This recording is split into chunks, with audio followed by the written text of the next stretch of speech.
Los saluda Luis Javier Mariscal en esta primera emisión de Shots Literarios, para lo cual me invitó nuestro querido amigo y director de Audacia Editorial, José Baroja. Está iniciando una serie de lecturas cortas que vamos a hacer todos los viernes en punto de las 8 de la noche. Algo cortito, no se trata de entretenerlos mucho, simplemente para pues mostrar algunas de las mejores lecturas que tiene nuestra literatura nacional y universal, y muchos invitados, escritores que vamos a tener en algún momento, esperamos.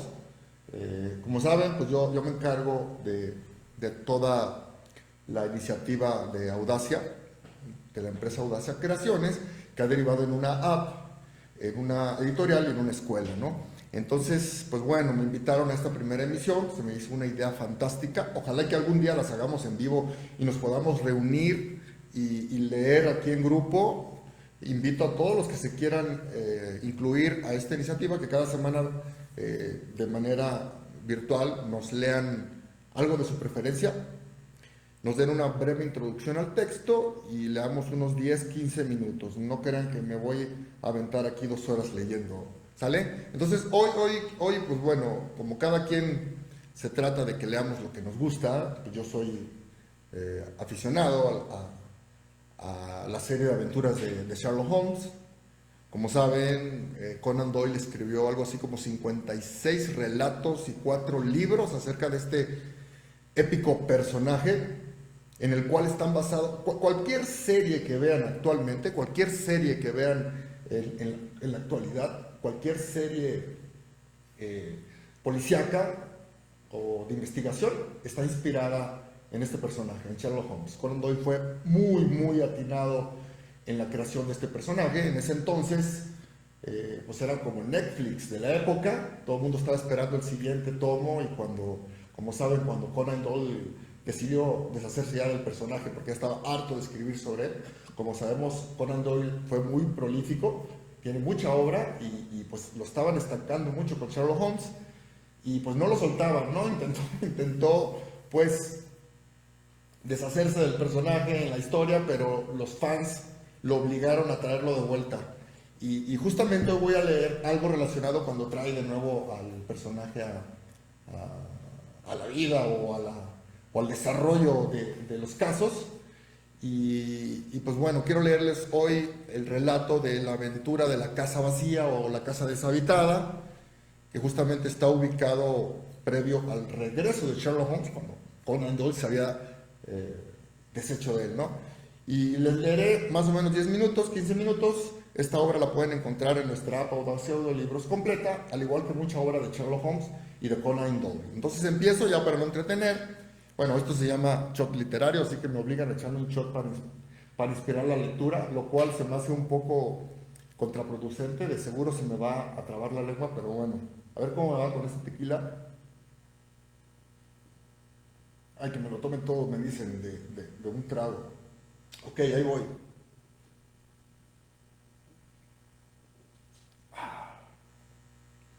Como si, hago gestos como si de verdad le sufriera. Ok, bien amigos, pues ahí les va la historia de hoy. Recuerden que todas las historias de Sherlock Holmes son relatos de su compañero, el doctor Watson, ¿no? Entonces es desde la perspectiva de Watson como está escrito. Otra cuestión muy atinada de Conan Doyle, ¿no? Bien, empiezo. Por favor, tómenme tiempo, y cuando llegue a los 10 minutos me avisan, porque si no me la voy a echar toda. En la primavera de 1894, el asesinato del honorable Ronald Adair, ocurrido en las más extrañas e inexplicables circunstancias, tenía interesado a todo Londres y consternado al mundo elegante. El público estaba ya informado de los detalles del crimen que habían salido a la luz durante la investigación policial, pero en aquel entonces se había suprimido mucha información, ya que el misterioso fiscal disponía de pruebas tan abrumadoras que no se consideró necesario dar a conocer todos los hechos. Hasta ahora, después de transcurridos casi 10 años, No se me ha permitido aportar los eslabones perdidos que faltan para completar aquella notable cadena. El crimen tenía interés por sí mismo, pero para mí aquel interés se quedó en nada, comparado con una derivación inimaginable que me ocasionó el sobresalto y la sorpresa mayores de toda mi vida aventurera. Aún ahora, después de tanto tiempo, me estremezco al pensar en ello y siento de nuevo aquel repentino torrente de alegría, asombro e incredulidad que inundó por completo mi mente. Aquí debo pedir disculpas a ese público que ha mostrado cierto interés por las ocasiones fugaces visiones que yo le ofrecía de los pensamientos y actos de un hombre excepcional, por no haber compartido con él mis conocimientos. Me habría considerado en el deber de hacerlo de no habérmelo impedido una prohibición terminante, impuesta por su propia boca, que no se levantó hasta el día 3 del mes pasado. Como podrán imaginarse, mi estrecha relación con Sherlock Holmes había despertado en mí un profundo interés por el delito, y aún después de su desaparición, nunca dejé de leer con atención los diversos misterios que salían a la luz pública e incluso intenté más de una vez, por pura satisfacción personal, aplicar sus métodos para tratar de solucionarlos, aunque sin resultados dignos de mención. Sin embargo, ningún suceso me llamó tanto la atención como esta tragedia de Ronald Adair. Cuando leí los resultados de las pesquisas que condujeron a un veredicto de homicidio intencionado cometido por persona o personas desconocidas, comprendí con más claridad que nunca la pérdida que había sufrido la sociedad, con más claridad que nunca la pérdida que había sufrido la sociedad con la muerte de Sherlock Holmes. Aquel extraño caso presentaba detalles que yo estaba seguro de que le habrían atraído muchísimo, y el trabajo de la policía se habría visto reforzado o más probablemente superado por las dotes de observación y la agilidad mental del primer detective de Europa. Durante todo el día, mientras hacía mis visitas médicas, no paré de darle vueltas al caso, sin llegar a encontrar una explicación que me pareciera satisfactoria. Aún a riesgo de repetir lo que todos saben, volveré a exponer los hechos que se dieron a conocer al público al concluir la investigación. El honorable Ronald Adair era el segundo hijo del conde de Maynooth, por aquel entonces gobernador de una de las colonias australianas. La madre de Adair había regresado de Australia para operarse de cataratas y vivía con su hijo Adair y su hija Hilda en el 427 de Park Lane. El joven se movía en los mejores círculos sociales, no se le conocían enemigos y no parecía tener vicios de importancia. Había estado comprometido con la señorita Edith Woodley de Carstairs, pero el compromiso se había roto por acuerdo mutuo unos meses antes, sin que se advirtieran señales de que la ruptura había provocado resentimientos. Por lo demás, su vida discurría por cauces estrechos y convencionales. Buck era hombre de costumbres tranquilas y carácter desapasionado. Y sin embargo, este joven e indolente aristócrata halló la muerte de la forma más extraña e inesperada. A Ronald Adair le gustaba jugar a las cartas y jugaba constantemente, aunque nunca hacía apuestas que pudieran ponerle en apuros. Era miembro de los clubes de jugadores Baldwin, Cavendish y Bagatelle. Quedó demostrado que la noche de su muerte, después de cenar, había jugado unas manos de whist en el último de los clubes citados. También había estado jugando allí por la tarde. Las declaraciones de sus compañeros de partida, el señor Murray, Sir John Hardy y el coronel Moran, confirmaron que se jugó al whist y que la suerte estuvo bastante igualada. Puede que Adair perdiera unas 5 libras, pero no más. Puesto que poseía una fortuna considerable, una pérdida así no podía afectarle lo más mínimo. Casi todos los días jugaba en un club o en otro, pero era un jugador prudente y por lo general ganaba. Por estas declaraciones se supo que, unas semanas antes, jugando con el coronel Moran, de compañero, les había ganado 420 libras en una sola partida a Godfrey Miller y Lord Balmoral. Esto era todo lo que la investigación reveló sobre su historia reciente. La noche del crimen, Adair regresó del club a las 10 en punto. Su madre y su hermana estaban fuera. pasando la velada en casa de un pariente. La doncella declaró que le oyó entrar en la habitación delantera del segundo piso, que solía utilizar como cuarto de estar. Dicha doncella había encendido la chimenea de esta habitación y, como salía mucho humo, había abierto la ventana. No oyó ningún sonido procedente de la habitación hasta las 11:20, hora en que regresaron a casa. Perdón, aquí Ciudad Seba me puso algo raro. En que regresaron a casa de al lado Maynard y su hija. La madre había querido entrar en la habitación de su hijo para darle las buenas noches, pero la puerta estaba cerrada por dentro y nadie respondió a sus gritos y llamadas. Se buscó ayuda y se forzó la puerta. Encontraron al desdichado joven tendido junto a la mesa, con la cabeza horriblemente destrozada por una bala explosiva de revólver, pero no se encontró en la habitación ningún tipo de arma. Sobre la mesa había 2 billetes de 10 libras y además 17 libras y 10 chelines en monedas de oro y plata, colocadas en montoncitos que sumaban distintas cantidades. Se encontró también una hoja de papel con una serie de cifras, seguidas por los nombres de algunos compañeros de club, de lo que se dedujo que antes de morir había estado calculando sus pérdidas o ganancias en el juego. Un minucioso estudio de las circunstancias no sirvió más que para complicar aún más el caso. En primer lugar, no se pudo averiguar la razón de que el joven cerrase la puerta por dentro. Existía la posibilidad de que la hubiera cerrado el asesino, que después habría escapado por la ventana. Sin embargo, ésta se encontraba por lo menos a 6 metros de altura y debajo había un macizo de azafrán en flor. Ni las flores ni la tierra presentaban señales de haber sido pisadas y tampoco se observaba huella alguna en la estrecha franca de césped que separaba la casa de la calle.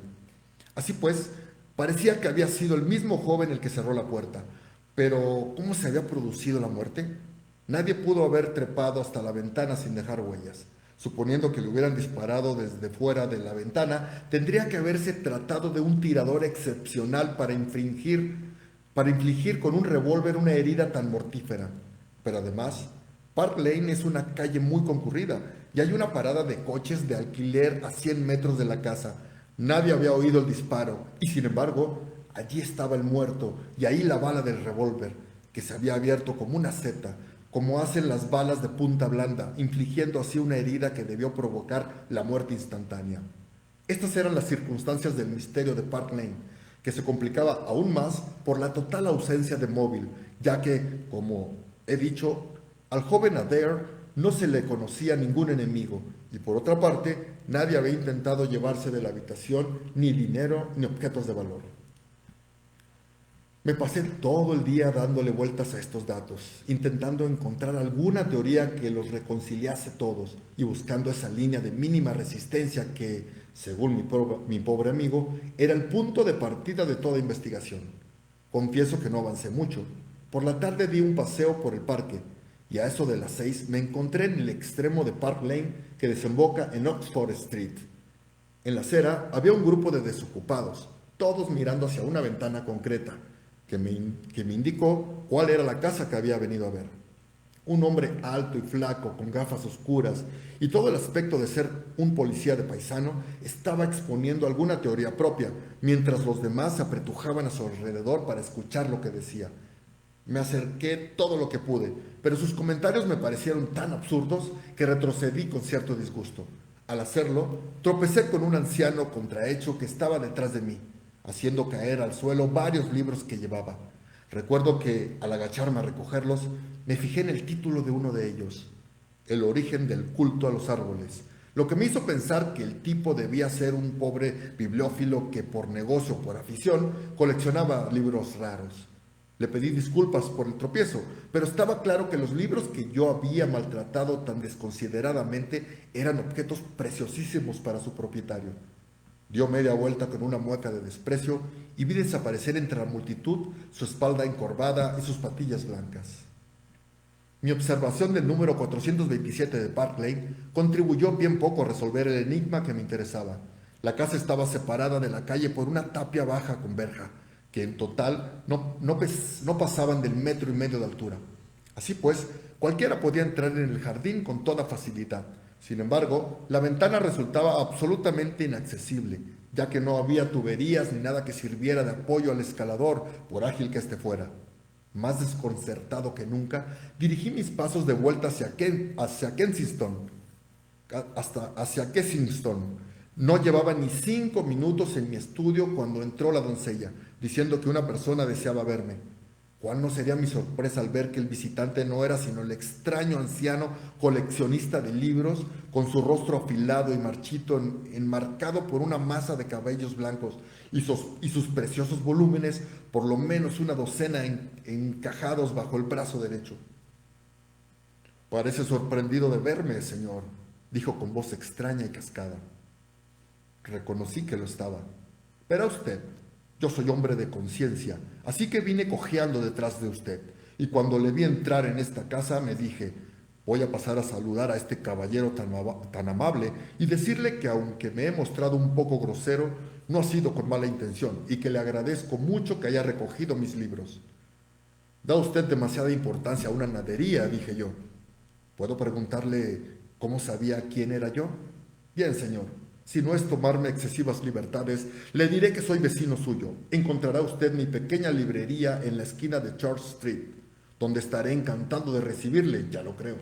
A lo mejor es usted coleccionista, señor. Aquí tengo aves de Inglaterra, el Catulo, la Guerra Santa, auténticas gangas todos ellos. Con 5 volúmenes podría usted llenar ese hueco del segundo estante. Queda feo, ¿no le parece, señor?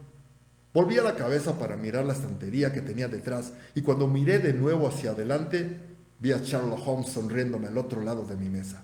Me puse en pie, lo contemplé durante algunos segundos con el más absoluto asombro y luego creo que me desmayé por primera y última vez en mi vida. Recuerdo que vi una niebla gris girando ante mis ojos y cuando se despejó, noté que me había desabrochado el cuello y sentí en los labios un regusto picante a brandy. Holmes estaba inclinado sobre mi silla con una botellita en la mano. Querido Watson, dijo la voz inolvidable, le pido 1000 perdones. No podía sospechar que le afectaría tanto. Bueno, hasta aquí dejo el relato. Lo pueden escuchar completo en Audacia Audiolibros. Ahí está, insisto, y la primera novela de Sherlock Holmes, Estudio en Escarlata, que es buenísima, se los recomiendo. Los relatos, como decía yo, que son 56 relatos y 4 libros, el orden en que fueron publicados no es el orden cronológico que tratan las historias. Así que un buen reto es, ahora que ya están todos escritos, irlos ubicando en orden cronológico e irlos leyendo de esa manera. O si quieren la fácil, pueden leerlos en el orden en que fueron publicados. En internet se pueden encontrar esa información. Y bueno, esperemos vernos nuevamente en otro shock literario. Claro que estaremos por aquí. Si alguien quiere unirse a estas sesiones de lectura, por favor, escríbanos en nuestras redes, nuestros correos. Si nos ven amigos, pues díganos, yo quiero participar. Van a tener oye, no me lo van a llenar de nuevo. Van a tener un shot o 2 o 3 o los que quieran. Vean, por arte de magia se tiene que llenar este vasito. La producción está muy atenta. Estamos transmitiendo en Instagram, en Facebook, en la página, la fanpage de Audacia Audiolibros, en la de Audacia Editorial. Y pues bueno, iremos sumando redes y esperemos que estas lecturas les resulten interesantes. Aquí estoy como último shot. Y ahora sí ya no estoy en condiciones de leer. Amigos, gusto de saludarlos. Les mando un abrazo, descarguen la app y ya saben, cada mes publicamos nuevas obras para ustedes. Hasta el próximo show.